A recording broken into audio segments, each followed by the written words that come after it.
As we are thrilled to be joined by Hall of Famer Hank Aaron here in the top half of the third. Hank, it's a pleasure to have you with us. Welcome. Well, thank you very much. It's my pleasure. It's a neat night for baseball, and something that the game has done the last number of years, recognizing baseball's role in civil rights. And this is the 7th year, you know, and tonight was a very good showing for the civil rights game. We had Cheryl Jackson. Jackie's daughter was here, so it's been a lot of fun. I'll tell you what, Hank. You know, it's amazing when you look at the road traveled and you get a chance to look back at your career and all the things. And obviously 7-14, getting to 7-15 stands out. Can you take our viewers back to that night and that moment and some of the things that were going on and chasing Babe Ruth? That's a lot, huh? I try to do the best I can here. Okay. Really, that night, you know, for the whole year, I was not allowed to come out of the ballpark in the front. I had to come out in the back, and I had 2 or 3 security guards with me, you know, and I was not allowed to stay with my teammates.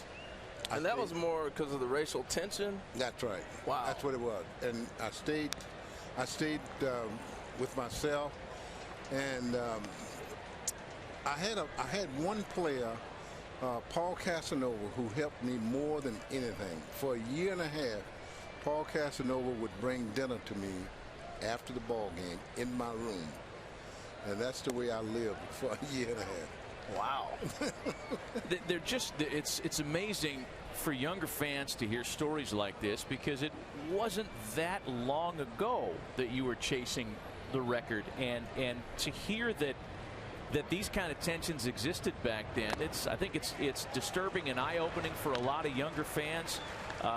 We would all hope that the climate has gotten so much better as to eliminate that kind of thing, Hank. And from where you sit, somebody that went through it, what do you think of the playing field as far as racial equality in sports these days, and in baseball specifically? Oh, I think no question about it that things have changed. You know, I mean, really, you think about where I came from and what I had to do and what I had to do as far as just playing baseball. You know, things are, I would say, 90% better than it was, say, a few years ago. You know, you see players today, you know, black and white players staying together, going out to dinner together.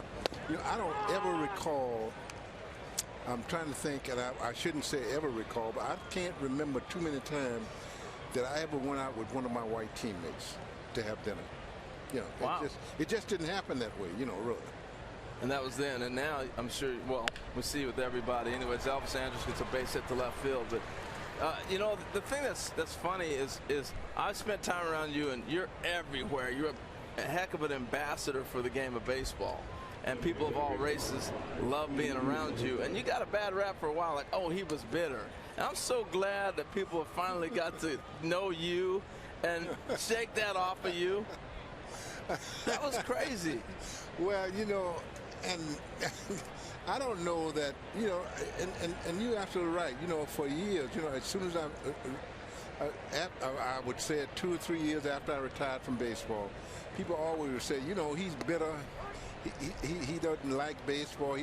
All these things, you know. But I am the same guy that I was before. Yeah. You know, really, I'm not bitter. I don't have time to be bitter. Really, you know, I mean, to be honest with you, you know, and I said this, my wife said, don't say it, don't say it, don't say it. And I said this, and I am very proud of myself. You know, February 5th, I'll be 80 years old.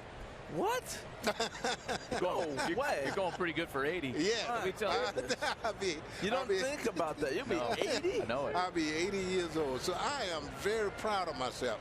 I have no qualms at all with anybody. You know, I've had a good time. Baseball has been my livelihood. It's done well for me.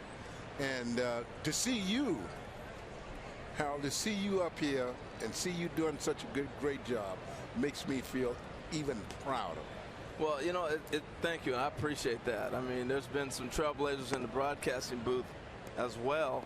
And, you know, I go back to Jackie Robinson and what he was said about wanting to see more black faces in the front offices and in the baselines and everything else, and even here in the broadcasting booth.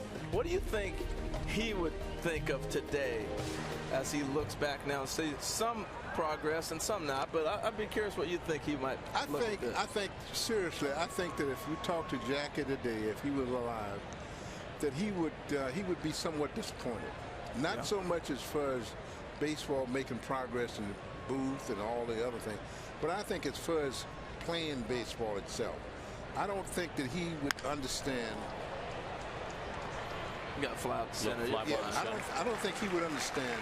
He would understand the progress that has been made in baseball. You know, we're talking about right now, as far as when I broke into baseball and started playing baseball, that was almost 15, 16, 17% black participation, as far as on-field participation. Now I think you're talking about 8 or 6 or 7% participation. Right. For minorities, I'm talking about American minorities playing baseball. Right. So I don't think that he would be pleased with that. I think he would be pleased with other things that is happening in baseball. But I think that on field, I think that he would be displeased. There have been other sports certainly that have become more appealing for younger fans, for younger athletes. But I think that's why nights like this and programs like the RBI program are so important. And I know that, Hank, you share a friendship, a long-standing friendship with Commissioner Seelig, and he's made it a real point of emphasis. Things like the RBI program, the civil rights game.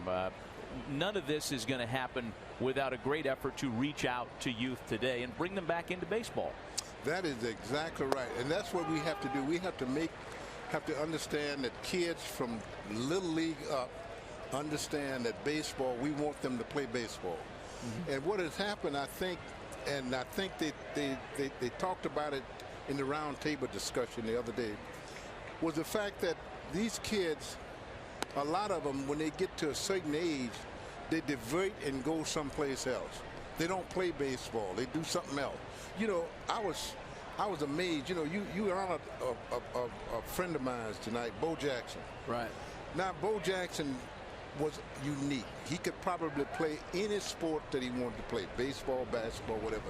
You know, he was just that. But I don't see many athletes come along like him.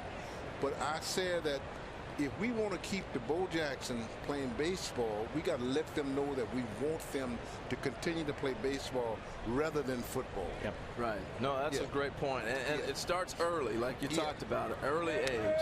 If you didn't play baseball, what would you have played? I don't know, Harold. You know, really, my mother was very strict, and my father was somewhat of a carpenter. And I think I did a lot of things with my hands. I worked with my hands. That's where all that power came from. I did a lot of things with my hands, but I don't know what I would have done. But whatever it would have been good.